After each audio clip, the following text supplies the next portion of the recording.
jadwal itu pukul 14.00 waktu Indonesia bagian Barat.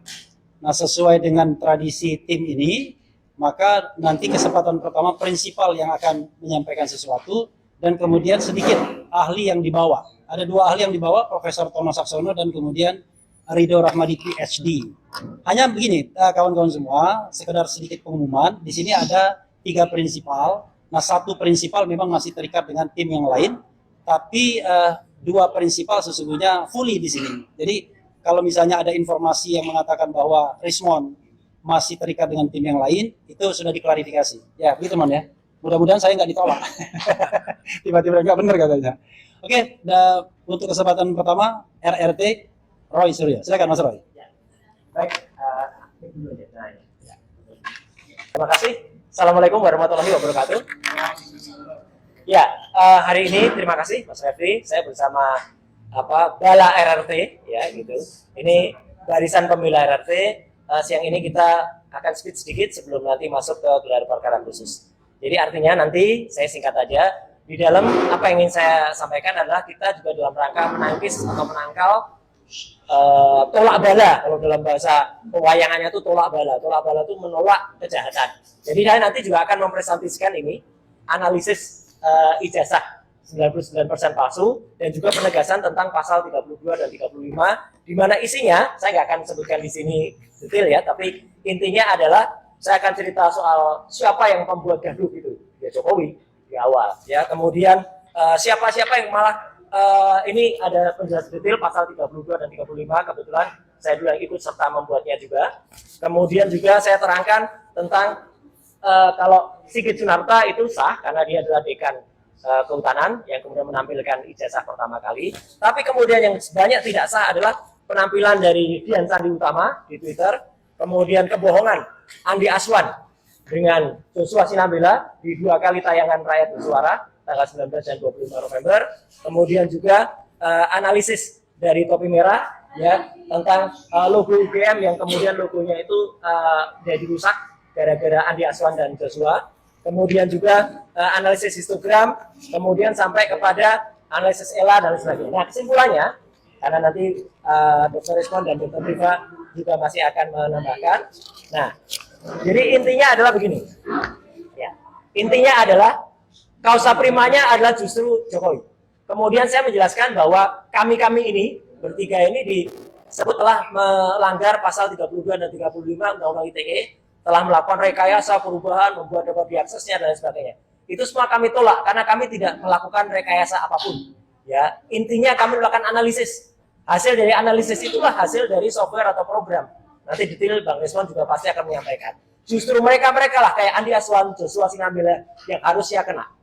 Jadi intinya yang akan kita tangkal di situ. Kemudian kita jelaskan, kita juga membawa ijazah, contoh ijazah UGM tahun 85 yang tahun angkatannya sama dengan Jokowi. Ada watermarknya, ada embossnya, detail banget akan kita tunjukkan.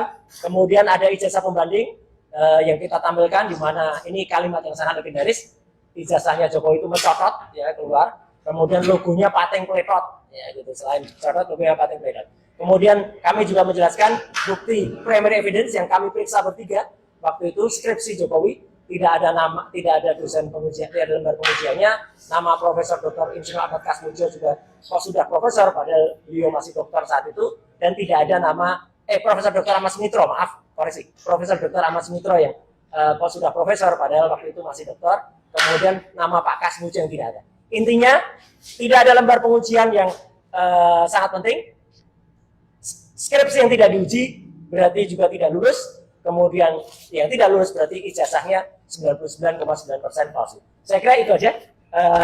Nanti kita akan detailkan kalau setelah selesai acara. Nanti tentu Prof. Tono Saksono dan juga Dr. Ridho juga akan menambahkan. Terima kasih. Ya, nanti ada press conference kedua setelah selesai. Wassalamualaikum warahmatullahi wabarakatuh. Siapa lagi? Langsung. Oke. Ya.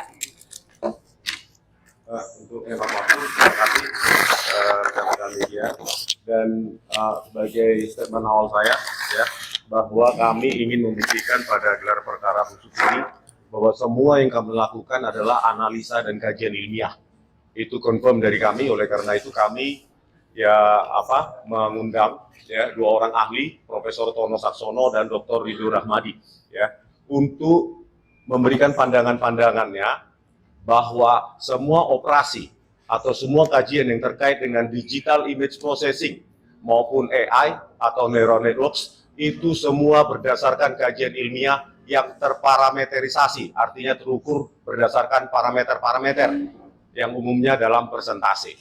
Ya, oleh karena itu kami ingin mendengarkan kajian mereka, ya, pembuktian dari ahli dari kepolisian maupun ahli dari Pak Joko Widodo, apakah benar apakah mereka bisa membuktikan tuduhan mereka bahwa kami mengedit, merekayasa, memanipulasi dengan cara-cara yang tidak ilmiah, terutama penjelasan tentang ROI atau region of interest yang jahat, sehingga ini bisa dikategorikan kejadian atau tindak pidana sesuai yang diatur pada pasal 32 atau 35. Oleh karena itu kami akan men-challenge setiap ahli dari pihak mereka, dan kami juga membawa ahli, dan kami juga punya kajian sendiri. Saya akan presentasikan, saya akan bawa laptop open source, ahli dari pihak Joko Widodo maupun pihak kepolisian bisa memeriksa open source atau kode sumber terbuka jika mereka mencurigai bahwa kami memanipulasi.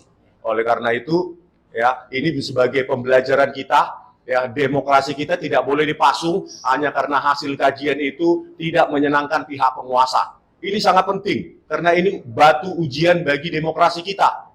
Ya, ini batu ujian bagi demokrasi kita. Kita telah membuktikan dan dikompilasi dalam buku JWP. Sampai detik ini tidak ada bantahan atau kajian dari mereka kecuali podcast-podcast internal ataupun sepihak. Ya, sebagai peneliti seharusnya yang berseberangan harusnya menuliskan juga bukunya. Tulisannya, itu baru cara beradab. Bukan langsung mengkriminalkan, menuduh hanya karena berada di depan penyidik. Kami ingin menantang polisi supaya mendengarkan juga ahli yang berseberangan dengan ahli yang dipanggil mereka. Oke, nanti untuk penjelasannya semua metode yang saya akan presentasikan itu nanti penjelasan untuk setelah gelar perkara khusus nanti. Terima kasih. Silakan. Saya.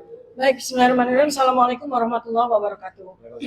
Pertama dari saya, dari Dr. Tifa. Jadi kami atau saya itu mendapatkan undangan untuk mengikuti gelar perkara khusus atau GPK ini ya. Itu hari Kamis ketika kita wajib lapor. Nah, setelah saya membaca, ternyata GPK itu berasal dari permintaan dua pihak. Yang pertama adalah ada tim kuasa hukum yang disebut sebagai tim advokasi anti kriminalisasi akademis dan aktivis, di mana mereka bukan kuasa hukum saya secara pribadi, tetapi mereka saat ini masih menjadi tim kuasa hukum dari Mas Roy Suryo. Ya. Nah, kami berdua, saya, Dr. Tifa, dan Bang Rizwan Syanipat itu sudah bukan klien dari tim advokasi tersebut. Ya. Walaupun pada saat surat tersebut dilayangkan kepada Polda Metro Jaya oleh tim kuasa hukum tersebut, itu status Bang Rizwan Syanipat masih sebagai klien mereka. Tetapi untuk hari ini, sejak tanggal 7 November 2025, Bang Rizwan Syanipat sudah tidak menjadi klien mereka lagi. Nah, jadi saya, Dr. Tifa, dengan Bang Rizwan itu tidak punya relevansi secara langsung dengan GPK ini. Ya. Kemudian ada satu pihak lagi, yaitu tim TPUA. Tim TPUA yang dipimpin oleh Bang Egy Sujana. Jadi ada dua pihak yang meminta Polda Metro Jaya untuk menyelenggarakan GPK ini. Nah, artinya saya secara pribadi dan Bang Rizwan Syanipat itu hadir, insya Allah hadir memenuhi undangan GPK ini adalah demi kami menghormati proses hukum ya, proses hukum. Nah, supaya diketahui juga oleh khalayak bahwa ketika saya bertanya pada hari Kamis tersebut kepada Polda Metro Jaya, atas dasar apa saya diundang? Artinya saya diundang sebagai apa? Untuk diketahui juga bahwa GPK ini sudah terjadi dua kali ini ya. Jadi GPK pertama, gelar perkara khusus pertama, tanggal 9 Juli 2026, itu kami bertiga hadir sebagai ahli, diminta oleh TPUA sebagai ahli ya. Nah, kami hadir sebagai ahli. Nah, kali ini memang agak membingungkan untuk saya secara pribadi, karena saya tidak punya relevansi, dan saya juga tidak jelas, kemarin pemeriksa juga tidak jelas, jadi saya diundang dalam kapasitas apakah sebagai ahli atau sebagai apa. Nah, itulah nanti yang akan saya tanyakan juga, supaya jelas legal standing saya berada di ruangan GPK tersebut itu jelas ya, itu satu. Kemudian yang kedua adalah GPK ini menjadi sebuah hal yang menguntungkan sebetulnya bagi kami sebagai tersangka, karena dengan GPK ini maka kami akan sekali lagi untuk kesekian kalinya akan bertanya dasar dari penyidik, dasar dari Polda Metro Jaya menjadikan kami sebagai tersangka, meningkatkan status kami dari saksi kemudian jadi terlapor di tanggal 11 Juli 2025, lalu kemudian menjadi tersangka per tanggal 7 November 2025, itu dasarnya apa?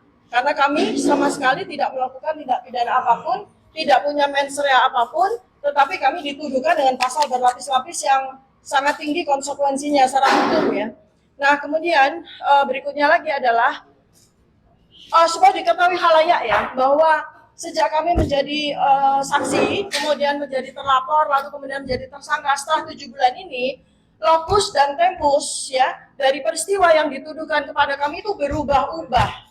Selalu berubah-ubah dari tanggal 25 Maret 2024 di Jakarta Pusat, lalu berubah jadi 22 Januari 2025 di Jakarta Selatan dan seterusnya. Jadi ini ada ketidakkonsistenan secara hukum yang perlu kami tanyakan pada gelar perkara khusus kali ini ya. Karena kalau memang lokus saja tidak jelas, tempusnya saja tidak jelas, dan untuk diketahui juga bahwa pasal-pasalnya pun juga berubah-ubah. Dari sejak kami diperiksa pertama kali sampai dengan sekarang itu pasal-pasalnya ada yang hilang dan timbul. Ada yang timbul lagi, hilang lagi, seperti itu ya. Nah, yang lebih lucu lagi adalah pelapornya. Pelapornya juga hilang timbul. Ada satu pelapor utama yaitu Saudara Joko Widodo malah berkilah ya bahwa beliau tidak melaporkan orang, tetapi melaporkan peristiwa. Nah, ini aneh lagi ya. Seharusnya dari sejak awal yang diperiksa peristiwa, bukan orang ya, bukan kami, karena beliau tidak secara definitif menyebutkan orang, tapi peristiwa. Tapi sampai dengan hari ini kita juga tahu tidak ada peristiwa yang diperiksa oleh pemeriksa ya, dan tidak pula dijadikan tersangka gitu ya. Nah, ini hal-hal seperti ini yang akan kami pertanyakan. Lalu saya secara pribadi tentu saja dengan izin dan pasti kita juga sama ya, bahwa pada BAP yang kami buat, yang saya buat secara pribadi pada saat kami diperiksa sebagai saksi, lalu diperiksa sebagai terlapor, lalu diperiksa sebagai tersangka, saya secara konsisten meminta 2 hal yang tidak juga dipenuhi pada saat saya diperiksa, bahkan sampai di level tersangka. Pertama adalah saya mengatakan bahwa saya bersedia memberikan keterangan dengan syarat bahwa ijazah Joko Widodo dihadirkan pada proses penyidikan ini, tidak dipenuhi. Yang kedua adalah saya meminta 4 laporan polisi yang diajukan kepada para pelapor, termasuk Saudara Joko Widodo dan seterusnya, itu ditunjukkan dulu kepada saya, supaya saya jelas siapa melaporkan apa, ya, dan pasal-pasalnya itu siapa yang menuduhkan saya atas pasal-pasal ini. Dan tentu saja ini adalah hak saya ya sebagai manusia, sebagai warga negara, yang saya minta kepada penyidik untuk memenuhinya. Tapi alasan penyidik supaya diketahui ya bahwa pemeriksa mengatakan betul bahwa ijazah itu ada di Polda Metro Jaya, tetapi mereka enggan untuk menunjukkan kepada saya pada saat pemeriksaan. Nah, kali ini adalah sebuah wadah, sebuah peluang bagi saya kali ini pada GPK ini untuk supaya Polda Metro Jaya berbesar hati, berbaik hati, membuka diri untuk kami ditunjukkan satu pokok prima causa dari persoalan ini, yaitu ijazah Joko Widodo. Kemudian kami juga ingin menyampaikan bahwa sekali lagi kami membawa 2 ahli, ini ahlinya ahli, bukan kaleng-kaleng, bukan abal-abal. Yang terhormat Bapak Profesor Tono Saksono dan yang saya hormati Adinda Dr. Ridho Rahmadi, ini akan mewakili ya, artinya beliau berdua memiliki keahlian yang cukup bagi kami untuk memperjelas apa yang menjadi visi misi dan tujuan kami dalam melakukan penelitian terhadap ijazah Joko Widodo. Nah, lain-lain nanti teman-teman jurnalismenya mohon sabar menunggu ya, nanti sebentar lagi kami akan masuk kepada ruang GPK. Dan kemudian nanti apa yang ada di sana insya Allah akan kami sharekan. Terima kasih. Assalamualaikum warahmatullahi wabarakatuh. Baik, terima kasih. Assalamualaikum warahmatullahi wabarakatuh.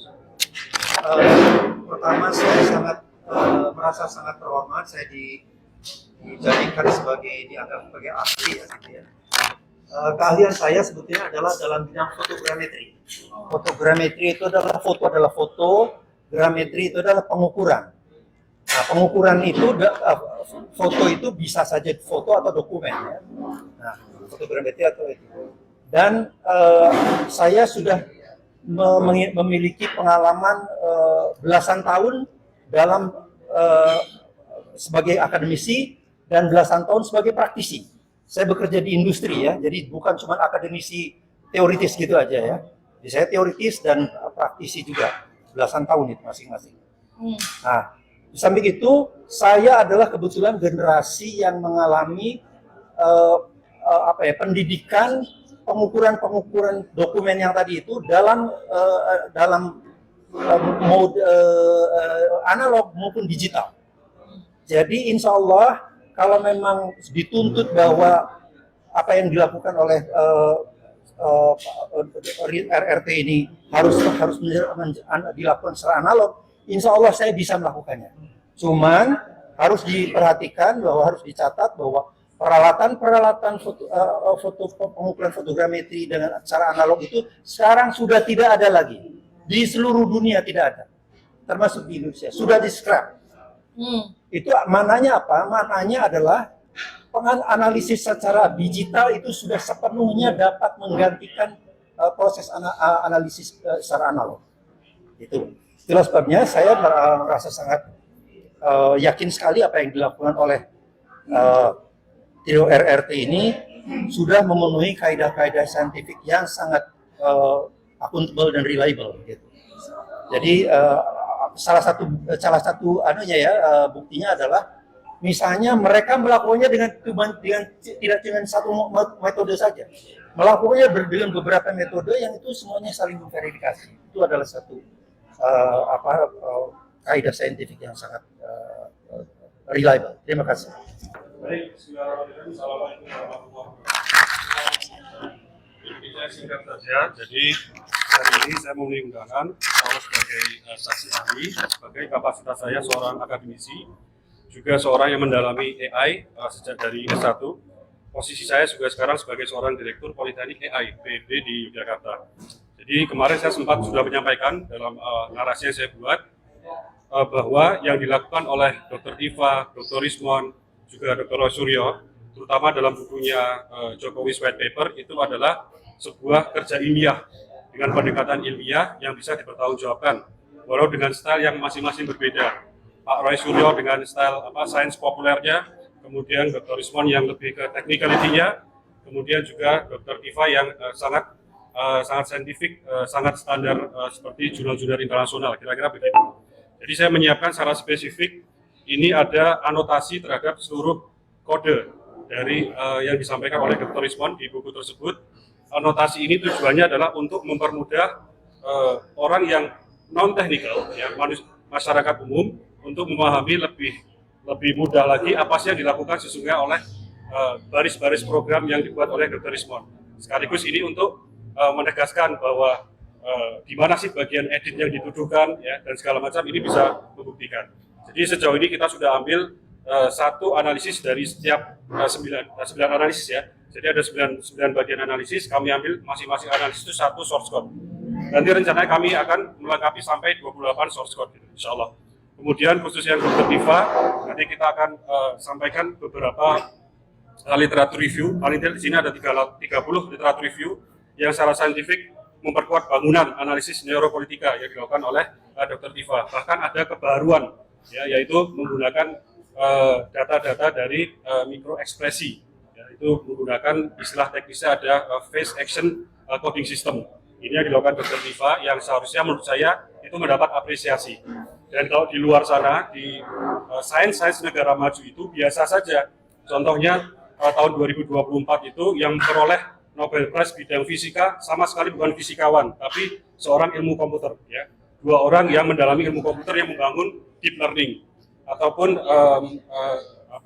Nobel Prize bidang kimia 3 orang 2024, 2 orang itu dari Google ya, computer scientist, 1 orang baru kimia. Jadi itu satu praktek saintifik yang biasa saja di luar negeri yang tidak harus ada linearitas. Nah, ini nanti kira-kira kita akan dalami nanti ketika ketemu Pak Polisi dalam gelar perkara. Mungkin demikian, saya menambahkan sedikit. Ya. Terima kasih.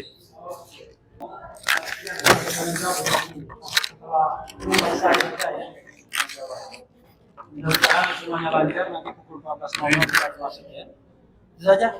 Wassalamualaikum warahmatullahi wabarakatuh.